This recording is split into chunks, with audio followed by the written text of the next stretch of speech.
No, bueno, yo quiero darle la bienvenida acá a mi querido Julio César Aguirre que nos acompaña también y aquí seguimos con nuestro amigo Alexandre. Julito, buenos días en Nueva York, gracias por estar con nosotros.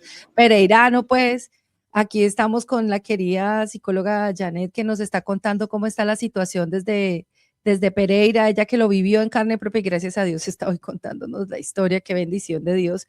Y con nuestro querido Alexandre que está también de camino por las montañas aquí de Suiza.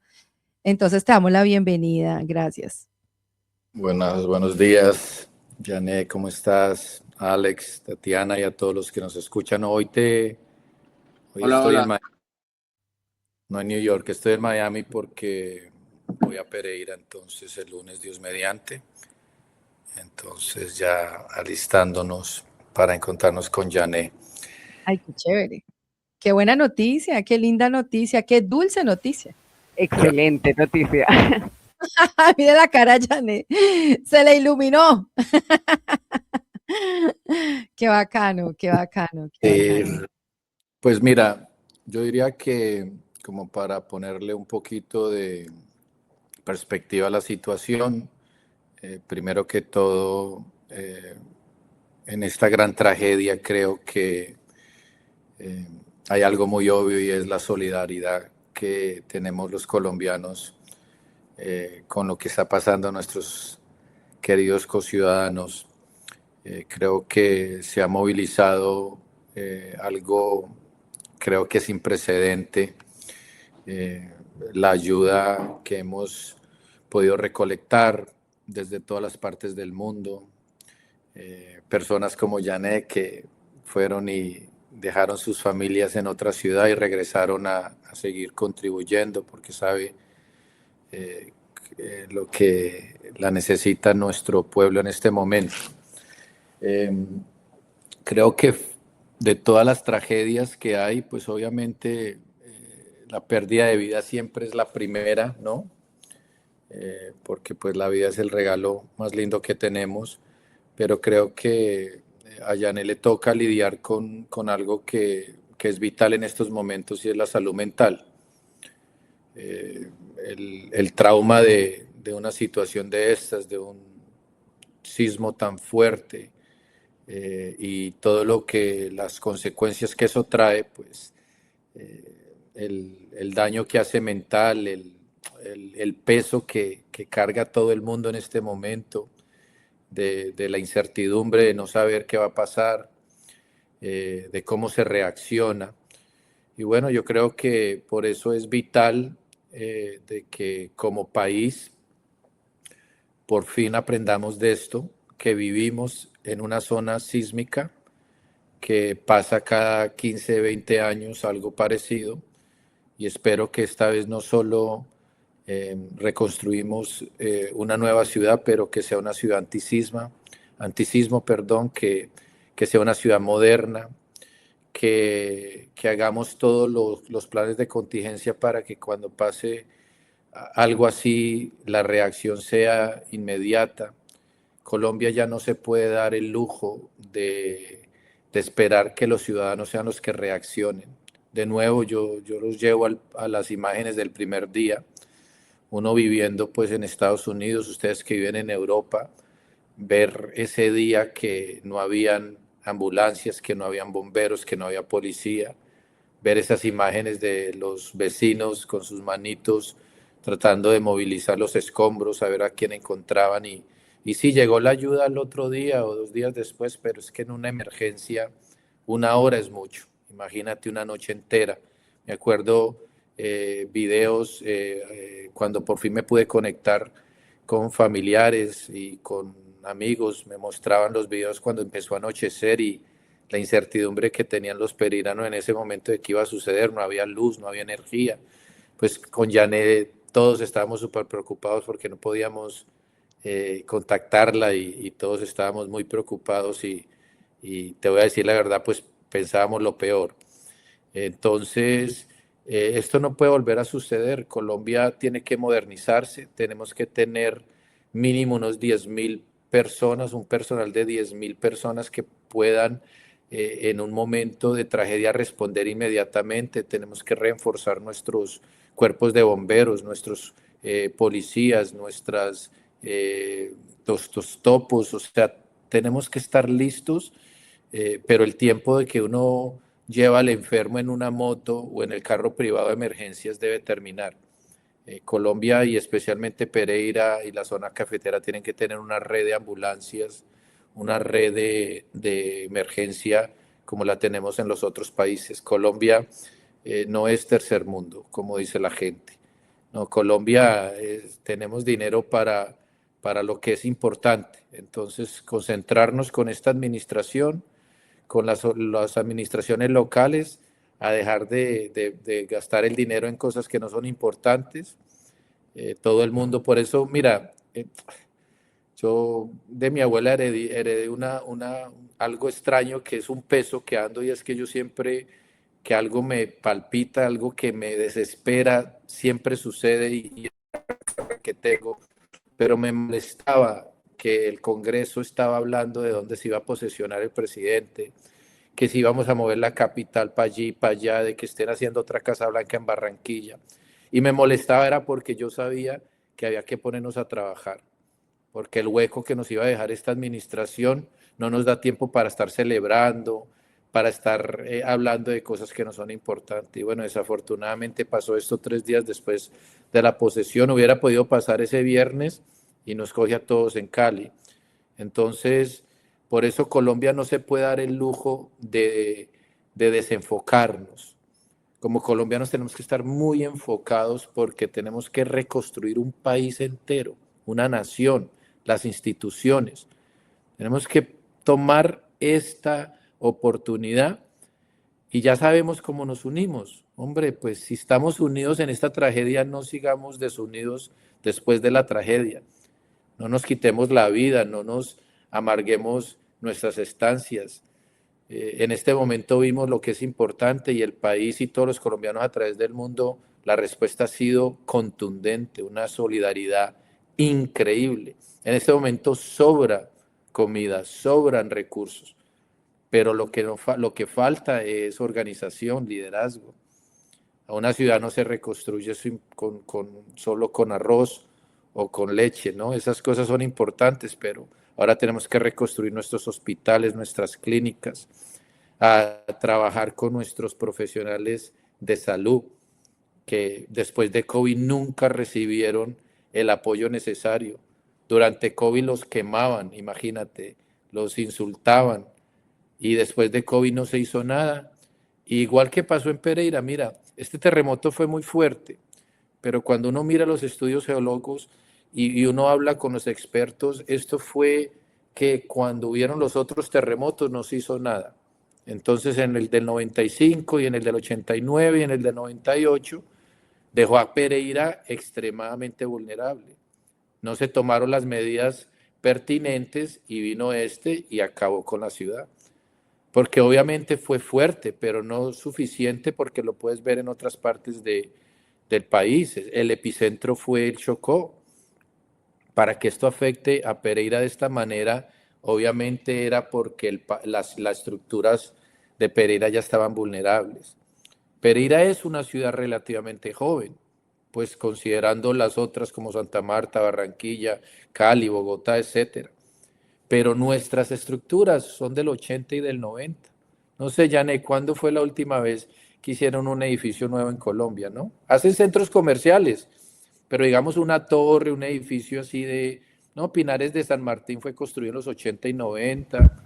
El centro, ¿no? Está también de los 80 y 90. Y bueno, pues no sé cómo se inspeccionan estas estructuras. En Estados Unidos cada 10 años hay que hacer una inspección, no sé en Suiza, no sé también los parámetros de construcción. Yo sí veo que cuando menos piensa una casa de un piso tiene 4 pisos y nadie dice nada.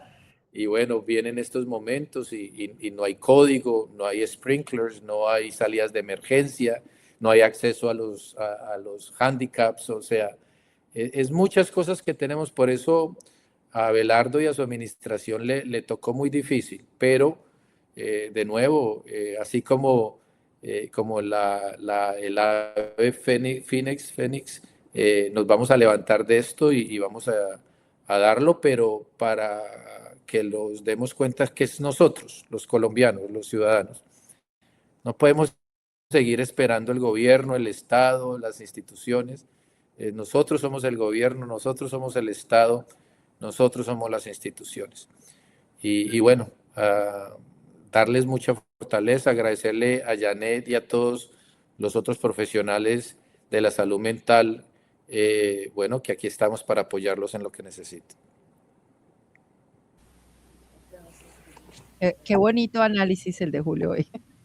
Está muy inspirado, pero es que cómo no nos vamos a inspirar con esta historia de esta mujer que nos regala hoy acá, y yo creo que nos va a dejar tantas enseñanzas a todos en el mundo. Esperamos que este programa lo compartamos con muchos colombianos que están acá y quieren saber qué está pasando, ¿no? Y muchos que no entienden. Hablábamos con Alexandra ayer, lastimosamente, que hay gente que todavía no sabe que en Colombia fue un terremoto. Los entendemos, porque están en otras culturas, acá en Suiza, los entendemos. Pero qué bonito que la gente se entere de lo que está pasando en Colombia y del dolor real de la gente, porque es una realidad. Es una realidad, mi querida Janet, y tenemos que contárselo al mundo. Y qué bonito que por medio de este análisis podamos, qué bonito sería que de verdad, que los políticos de verdad, uy, qué sueño sería tan bonito. Vamos a pedir un deseo, que inviertan la platica en lo que es y se acabe esta corrupción y le dejen a la gente sus casas bien hechecitas, antisísmicas, como está diciendo Julio, y este sistema de salud bien bacano, y que tengamos una potencia en salud mental, porque necesitamos muchos psiquiatras ahorita, muchísimos, tanto para los mismos psiquiatras. O sea, si yo en esto, yo no lo viví y yo siento que tengo que ir, porque a mí me afectó muchísimo estar lejos. Aparte me asusté mucho por mi familia, mis amigos, pero ahora la prensa se movía, esos teléfonos se movían y se movían de información. Entonces yo estaba saturada también y yo, claro, uno entra en un momento que solo llorar, llorar porque pensar que la gente se fue. Pero entonces ahí viene la calma, ¿no? Que nos toca, bueno, levantarnos y para adelante. Pero ese sería un buen deseo, ¿no? Que los políticos hagan bien su trabajo. Bueno, hay un punto que tocó. Y quería, Janet, si te pones el micrófono en la boquita. Hay un punto que acaba de comentar que es muy importante. El hecho de Mejor, que, más arribita, por favor. que hay un punto muy importante que acaba de tocar Julio, y es el de los bomberos, ¿no? Que la ayuda de bomberos llegó un poco retrasada. La que ostentaba el cargo de jefe del cuerpo de bomberos, una abogada inexperta, porque la verdad ella salió para ese cargo por ser la asesora jurídica de un concejal acá en Pereira. Ella no permitió el ingreso de muchos de los voluntarios, incluso dentro de una entrevista, el actual jefe del cuerpo de bomberos, una persona capacitada, con 14 años de experiencia, también abogado, quien fue entrenado también en Estados Unidos, se llama Alejandro Arango, la desmintió y le dijo que era una mentirosa, pero que él en ese momento, o sea, en ese momento no iba a decir la verdad, lo que había hecho Natalie Calderón, que él necesitaba trabajar para poder sacar adelante lo que estaba pasando, que en 1 o 2 semanas entonces iba a salir la noticia de lo que hizo Natalie Calderón. Muy negligente ella al no permitir el apoyo de los bomberos voluntarios. Pero es que hay que darse cuenta de una cosa, acá lo único que les importa a la mayoría es el populismo, es, ay, mi imagen, yo tengo que estar por encima del otro, así miles de personas estén muriendo o estén debajo de los escombros o les esté pasando X o qué cosa, no me importa, desde que yo importe, el resto no me interesa. Y es el prototipo de persona así, yo la conozco. Yo la conocí y pues la verdad es que desde el principio esa muchachita utilizaba los carros de bomberos para visitas personales, para pasear por la ciudad, y en el momento del desastre pues ella tampoco sabía cómo tenía que operar, precisamente porque era una mujer inexperta, una mujer arrogante, es una mujer mediocre, y lo digo así, es mediocre. Es una mujer oportunista y pues gracias a Dios, a pesar de que ya las labores de rescate llegaron tarde con los voluntarios, en este momento yo puedo decir que Pereira tiene un buen jefe, o tiene jefe de cuerpo de bomberos realmente. Y así como ella, hay muchos funcionarios, ¿sí? No digo que todos, porque hay unos que son una maravilla. Por ejemplo, el gerente de Aseo Pereira le ha tocado trabajar el doble.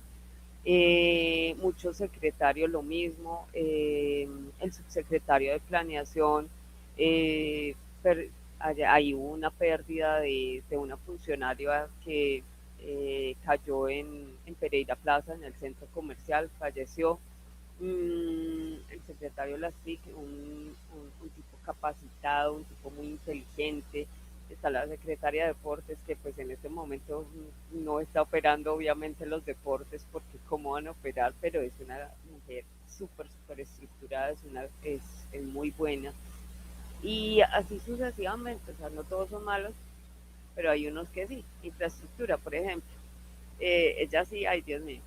Pero por el prototipo de Natalie Calderón vienen otros cuantos por el mismo corte. O sea, desafortunadamente uno no puede escoger un funcionario a dedo y un funcionario que es importante y que tiene que tener la capacidad para reaccionar en el momento indicado. Y ella no sabía reaccionar. Bueno, ese es el punto que quería tomar de lo que dijiste. Pero es un punto muy importante, Janevi, es porque o sea, los puestos públicos en Colombia se han vuelto por mucho tiempo, no se han vuelto, por mucho tiempo. Me encantaría decir que solo fue en los últimos 4 años, pero no seríamos ni justos ni honestos. Los puestos son siempre como lo que está pasando con la Cancillería. Son puestos donde el Estado los utiliza para ayudar o compensar amigos, compensar personas que los ayudaron a ser elegidos, donaciones, bueno, etcétera. Y pues uno lo único que le pide a los líderes es que pues sí, está bien, puede ser que eso sea un criterio, pero que el otro criterio sea es que pues pon personas que están capacitadas para el trabajo porque es que se está jugando las vidas de las personas, ¿no? O sea, yo creo que si yo quiero buscarle un puesto, no sé, honorable a un amigo, pues no lo voy a hacer volviéndolo la cabeza de los bomberos de Pereira o canciller o ministro de defensa, o sea, ¿habrán alguna posición donde lo puedo o no? No sé, lo podemos volver encargado de, no sé, el estadio Hernán Ramírez Villegas, pero ¿cómo vamos a seguir poniéndonos en esta situación? Por eso algo que Tatiana habla, Yana, de los políticos. Yo creo que a la política, el mal nombre a la política se lo hacen las personas que no deberían estar en ella. Es como decir psicólogo, como decir, porque mira, ahí tienes un ejemplo de un muy buen político, en Alex. Ah, sí. Y entonces hablar de la... Tenemos muchos así en Colombia, Julito, y como tú también. Claro, gracias, pero es por eso lo que les pido siempre a los votantes es pues lo que es importante en toda persona y es aprender a discernir, ¿no? Aprender a escoger, aprender a poder analizar quién te dice, quién se está siendo honesto a través de su credibilidad, de su vida, de su historial y quién no. Entonces esperemos, creo que todos anticipamos que en esta nueva administración eso sea la prioridad, ¿no? De que un funcionario reciba su posición primero por su credibilidad, o sea, su capacidad demostrada o por su experiencia o su capacitación a través de su educación. Después, pues su compromiso, ¿no? De nuevo, los números en Pereira hay 62 unidades de bomberos, donde deberían haber mínimo el doble. En Bogotá igual, Bogotá da miedo, porque Bogotá tiene como 4.200 bomberos activos, en una ciudad que necesitaría mínimo unos 12.000. Nueva York tiene por ahí unos 20.000. Y en septiembre 11, te doy el ejemplo que lo he dado antes, las muertes de las Torres Gemelas fueron bomberos y policías, los first responders, como le llaman acá. La mayoría de los 3.300 que fallecieron ese día en los ataques de terrorismo en Nueva York fueron rescatantes, fueron bomberos y policías que fueron al lugar porque ese día era una cosa que a mí me pasaron dos cosas en septiembre 11 y en COVID, y nunca me olvido de las sirenas. Eran constantes, no te dejaban dormir, o sea, a mí me tenía completamente, era solo el sonido de las sirenas constante, y en ciudades como Nueva York, las sirenas son parte de la vida, porque como es una ciudad tan grande, pero cada 5 minutos hay una sirena, o bomberos, o policía, o ambulancia. Y en septiembre 11 se alcanzaron a rescatar todos los que pudieron, excepto los que estaban en los últimos pisos, porque estaban atrapados por el incendio. Cuando se derrumba la torre, se lleva la mayoría de los 3.300 que murieron ese día, eran bomberos y policía. Entonces, igual no, y duele, pero pues ese es el trabajo. Entonces, en Pereira, igual que en Colombia, tenemos que entender que tenemos que primero tener funcionarios capacitados. Pero, por ejemplo, ahorita vamos a tener un gran jefe de los bomberos que por ese despliegue popular, ella renunció. Pero ahora lo tenemos que apoyar porque pues él va a ser un buen líder, pero tenemos que abrir nuevos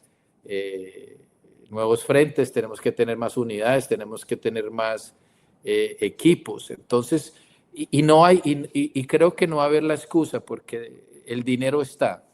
El mundo ha sido muy, muy solidario, y las ayudas que han llegado desde Europa, desde Estados Unidos y dentro del Estado colombiano a través de nuestros empresarios, dinero no debería ser el problema. Entonces ahora es, como todo, coger ese dinero y utilizarlo adecuadamente, y no solo hacer repasos, y no vamos a ponerle curitas a la situación, vamos a reconstruir.